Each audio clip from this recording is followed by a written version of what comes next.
Good morning, St. Francis of Assisi Parish. This is Father Allen. Do you live for the glory of me or the glory of thee? I'm not asking you to answer that about me. I'm asking you for yourself. Do you live for the glory of yourself or do you live for the glory of God? It would have been very easy for St. Peter in our first reading today from the Acts of the Apostles, which we're going to hear throughout this Easter season. And so I invite you, as we're doing this mini study of the Acts of the Apostles, to read chapter 3 today. It would have been very easy for Peter after he healed the man, and all these people are coming to him to say, look at what I've done. Instead, Peter is inviting the people to say, look instead what God has done. So we find ourselves in our first reading today in the portico of Solomon. So I've got my trusty whiteboard here to help us out, to point out where this is. So this is the temple in Jerusalem. It's a box, right? And outside of the temple was this courtyard. And outside of this courtyard, this open space, was this covered colonnade or portico. So as St.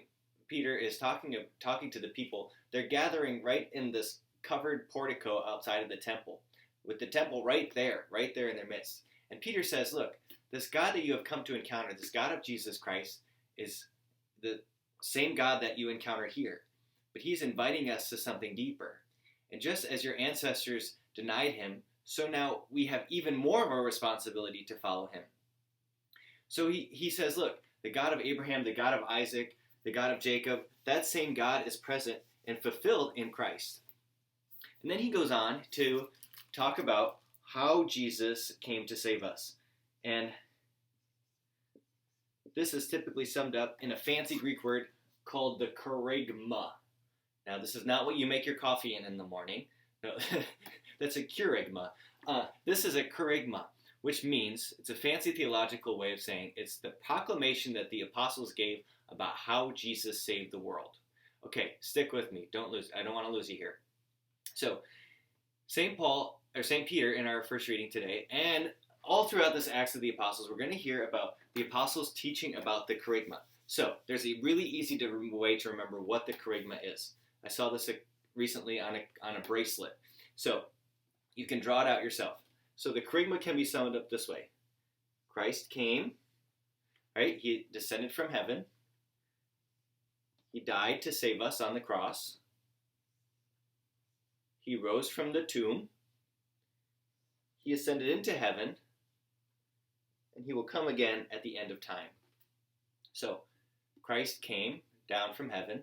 He died on the cross for us. He rose from the tomb. He ascended into heaven, and he will come down again for us at the end of time. This is the great kerygma that we're going to hear the apostles say over and over and over again in the Acts of the Apostles, as they invite the people to say, hey, this Christ, who is the Messiah who you've been waiting for, this is how he shows his love for us.